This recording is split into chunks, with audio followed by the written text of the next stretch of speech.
Hello and welcome student. In today's class we are going to start a new chapter, namely retirement or death of a partner. So let's begin बच्चे. So as you know कि हमने admission of a new partners के बेटा सारे topic कर लिए हैं.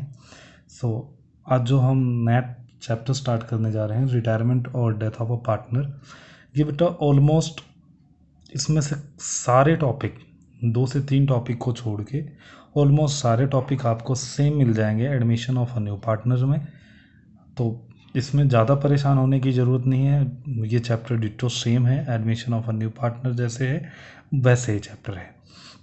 तो जैसे मैंने पहले भी आपको कई बार बताया है कि बेटा आप सेकंड चैप्टर अच्छे से कर लीजिए तो उसके कई सारे टॉपिक आपको कहाँ पे मिल जाएंगे, थर्ड चैप्टर मिल जाए.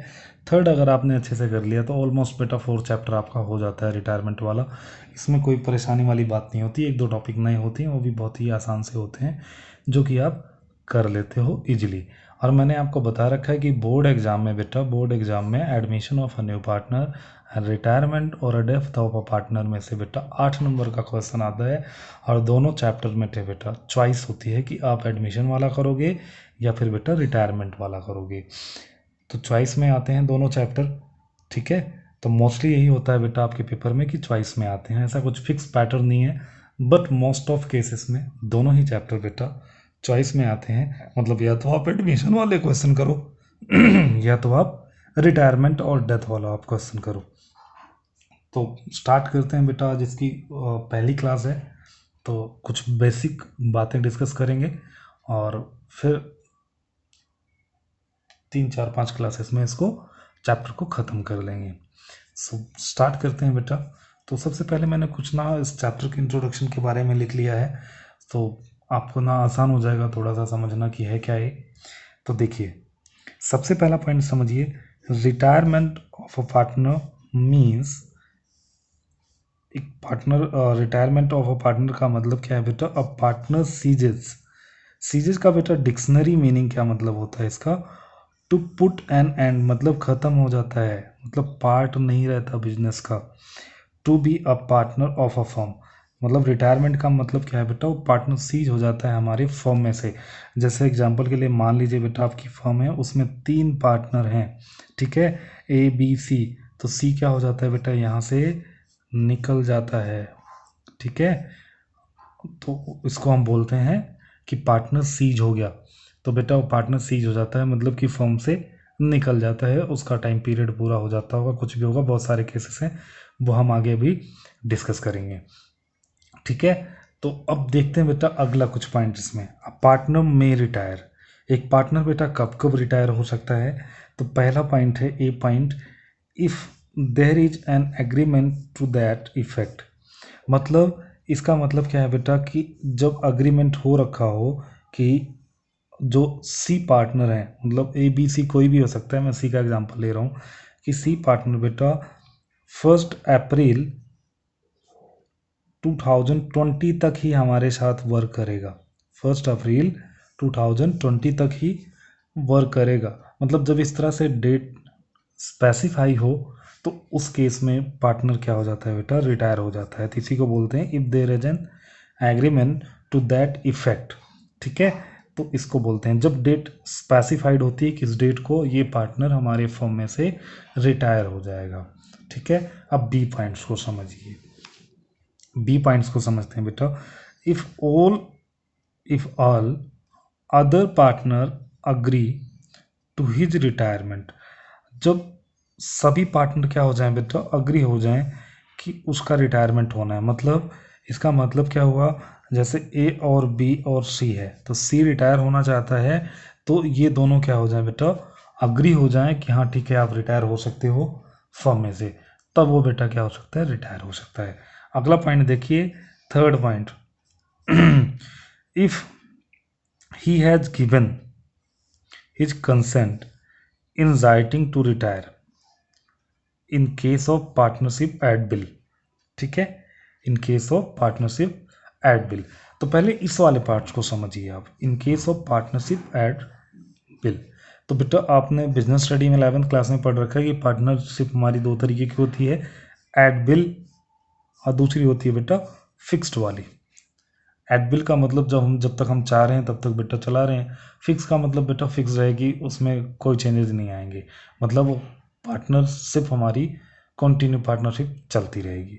ठीक है, तो एट विल का मतलब यही है बेटा कि हम जब तक चाहें तब तक चलती रहेगी। तो अगर कोई पार्टनर बेटा क्या कर देता है, रिटर्न में अगर कोई कंसेंट देता है, मतलब वो रिटायर होना चाहता है और रिटर्न में कंसेंट देता है, तो वो बेटा क्या हो सकता है, रिटायर हो सकता है। ठीक है, अब नेक्स्ट पॉइंट देखिए और बहुत ही इंपॉर्टेंट पॉइंट को देखिए। ठीक है, इसमें थोड़ा सा कंफ्यूजन भी होता है, तो इस पॉइंट्स को बहुत ही अच्छे से समझना। Liability of a retiring partner, liability of retiring partner toward third party, third party के टूवर्ड्स में उसकी लाइबिलिटी क्या होगी, continue in the date of retirement, continue in the rate of retirement. इसका मतलब क्या है, मान लीजिए बेटा हमारी एक क्या थी, एक हमारी फर्म थी, उसमें हमारे 3 पार्टनर थे, ए, बी और सी, और इसने क्या कर रखा था बेटा, एक ना लोन ले रखा था, किससे, बैंक से।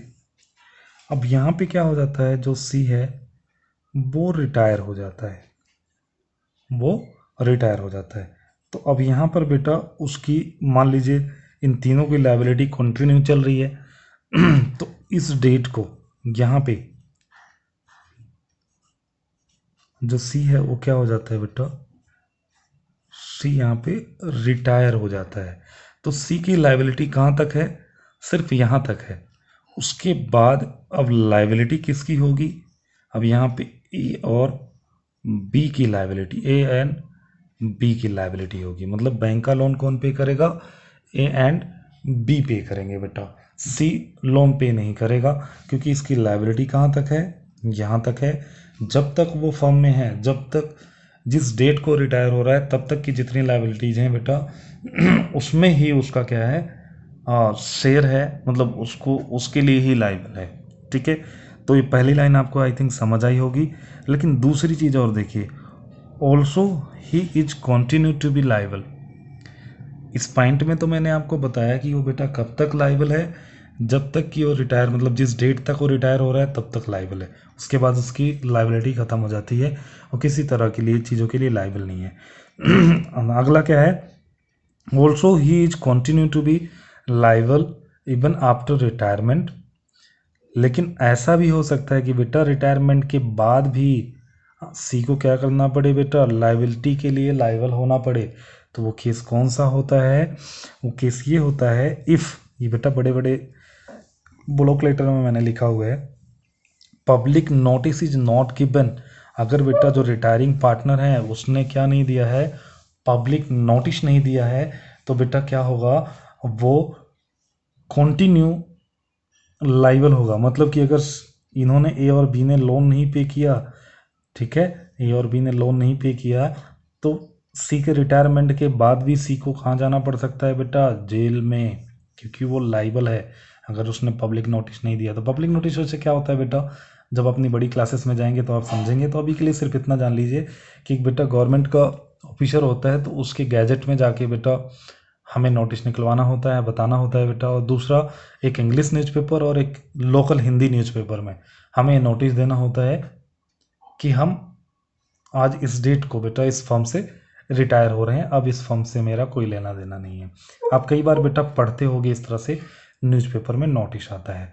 तो ठीक है, दोनों पॉइंट्स आई थिंक आपको समझ आए होंगे।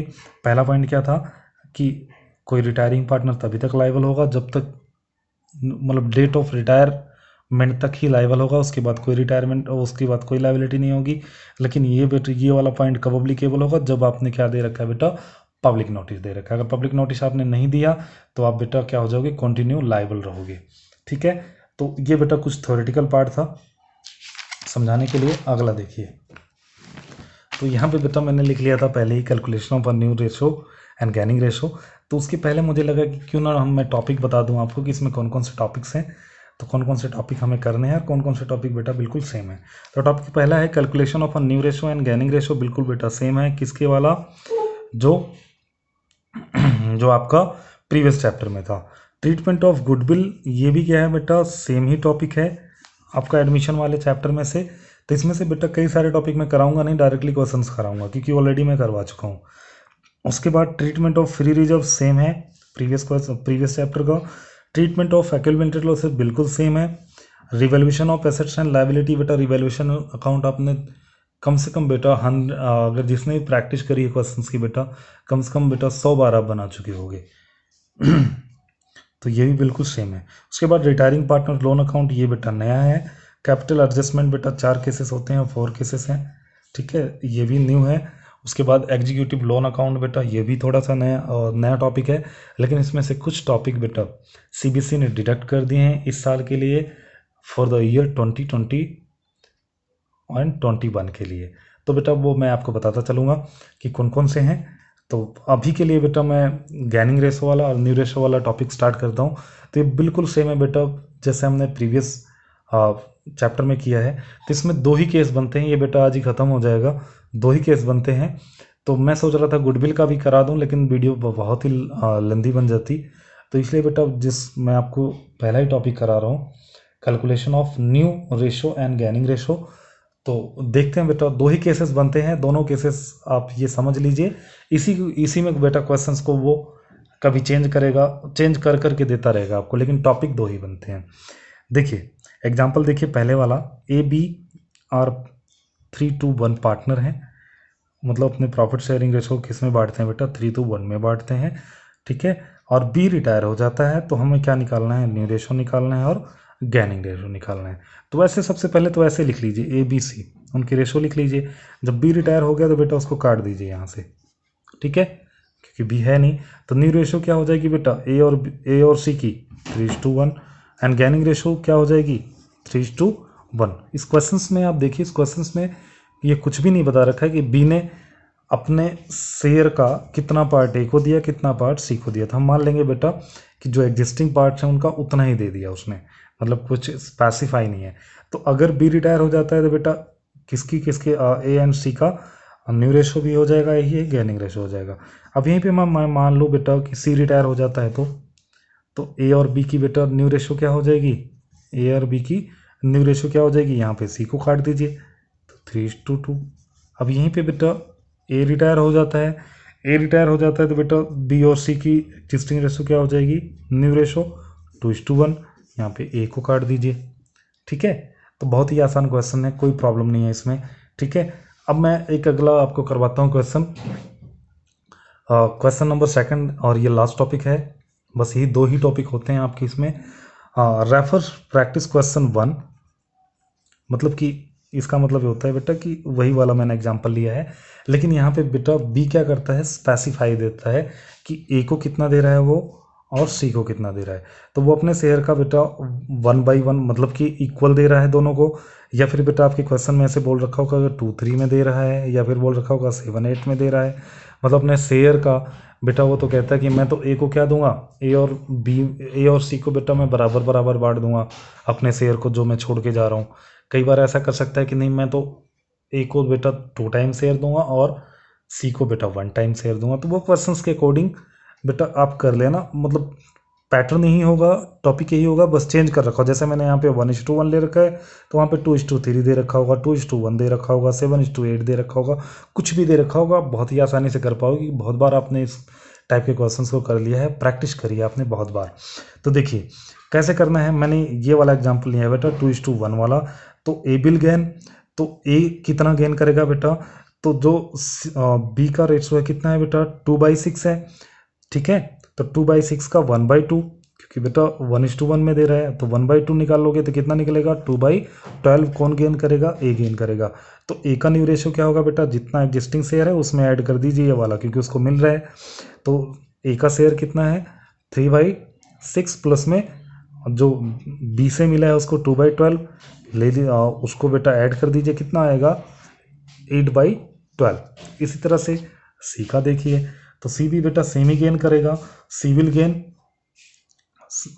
2/6 का 1/2, तो 2/12। तो सी का न्यू रेशो क्या हो जाएगा, इसका बेटा ओल्ड रेशो क्या है 1/6 है, तो 1/6 प्लस में 2/12 कितना हो गया बेटा इसका 4/12। 2। आप न्यू रेशो कैसे निकाल लिया आपने?